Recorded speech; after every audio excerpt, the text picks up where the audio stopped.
రంగారెడ్డి జిల్లా మహేశ్వరం నియోజకవర్గంలో స్వాతంత్ర దినోత్సవ వేడుకలు ఘనంగా నిర్వహించారు. టీపీసీసీ ప్రచార కమిటీ సభ్యుడు సమిడి గోపాల్ రెడ్డి ఆధ్వర్యంలో ప్రశాంతి హిల్స్ 58వ డివిజన్ పరిధిలో బాలాపూర్ చౌరస్తా, లెనిన్ నగర్, నంది హిల్స్ తదితర ప్రాంతాల్లో జాతీయ జెండాలను ఆవిష్కరించి వందనం చేశారు. ఈ కార్యక్రమంలో కాంగ్రెస్ నాయకులు, కార్యకర్తలు పెద్ద సంఖ్యలో పాల్గొన్నారు. మన భారతదేశానికి స్వతంత్రం వచ్చి 80 సంవత్సరాలు పూర్తిగా వస్తున్న సందర్భంగా మన భారతదేశంలో మొత్తము 29 రాష్ట్రాలు, మన తెలంగాణతో పాటు 29 రాష్ట్రాలు. ఈ రోజు ప్రతి భారతీయుడు కూడా మన స్వతంత్ర దినోత్సవాన్ని ఎంతో ఆర్భాటంగా, ఎంతో ఆనందంగా చేసుకుంటారు. అయితే జాతీయ జెండాను ఆవిష్కరించడానికి మన సామిడి గోపాల్ రెడ్డి, టీపీసీసీ ప్రచార కమిటీ సభ్యుడు సామిడి గోపాల్ రెడ్డి నేతృత్వంలో శ్రీకారం చుట్టడానికి ఆయన మొత్తము మార్నింగ్ నుంచి మొత్తము ఎన్ని ఎక్కడ ఉన్నాయో, ఎన్ని కాలనీలు ఉన్నాయో అంతా మొత్తం ప్రశాంతి డివిజన్ 58 పరిధిలో ఉన్న కాలనీలోకి వెళ్ళి జాతీయ జెండాను ఆవిష్కరించడం జరిగింది. దేశ పరిస్థితి ఏంటి, కాంగ్రెస్ నేతృత్వంలో ఈ యొక్క సీఎం రేవంత్ రెడ్డి పరిధి ఎంతవరకు మన బడుగు బలహీన వర్గాల వరకు ఎంతవరకు ఇది ఆలోచన చేస్తుంది అన్న మాటలని ఆయన మాటల్లోనే మనం విందాం. ఆనాడు బానిసత్వపు సంఖ్యలను తెంచుకొని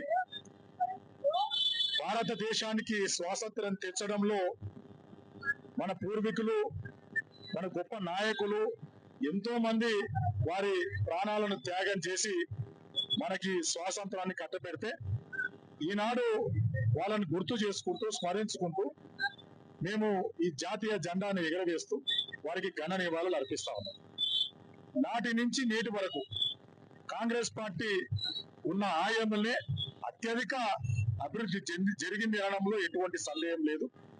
మరి ముఖ్యంగా గాంధీ గారి ఫ్యామిలీని తీసుకుంటే వారందరూ కూడా ఎప్పుడైతే మహాత్మా గాంధీ ప్రాణాలను రణంగా పెట్టి స్వాతంత్రాన్ని సంపాదించి పెడితే ఆ గాంధీ గారి ఫ్యామిలీలోనే ఇందిరాగాంధీ గారు తన ప్రాణాలను అర్పించింది, రాజీవ్ గాంధీ గారు తన ప్రాణాలను అర్పించిండు.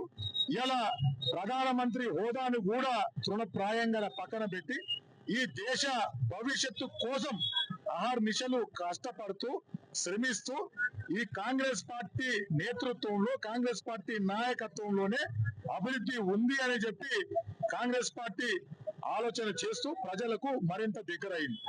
మరి ముఖ్యంగా ఈ తెలంగాణలో ఈరోజు తెలంగాణ రాష్ట్రం ఏర్పడ్డ తర్వాత మొదటి ముఖ్యమంత్రి చంద్రశేఖరరావు గారు అయితే దాదాపు 10 సంవత్సరాలు మన పూర్తిగా మన రాష్ట్రాన్ని అప్పుల కూపంలోకి నెట్టి మళ్ళీ బానిసత్వము వైపు తీసుకెళ్లి సంఖ్యలు వేసే పరిస్థితి తీసుకొచ్చారు. ఇప్పుడు రేవంత్ రెడ్డి అన్న నాయకత్వంలో ఆ సంఖ్యలను తెంచి గడిన పాలన వద్దు, ప్రజాపాలనే ముద్దు అని ప్రజల కోసం అనేక పథకాలు తీసుకొచ్చి ఇలా సన్న బియ్యాన్ని ఒక అక్కకు, అమ్మకు, అన్నకు, తమ్ముళ్లకు తినబెట్టే మహోత్తమైన కార్యక్రమాన్ని కాంగ్రెస్ పార్టీ తీసుకుంది. ఒక అక్క ఎక్కడికి వెళ్ళాలన్నా కూడా, ఒక అమ్మ ఎక్కడ పోవాలన్నా కూడా బస్సు సౌకర్యాన్ని ఉచితంగా చేపడతా ఉంది. చెత్త చెదారంతో కూడుకున్నటువంటి వాతావరణం ఉంటది. ఆ చెత్తను తీసుకుపోయి డంపింగ్ యార్డ్లో ఎట్లా వేస్తాం.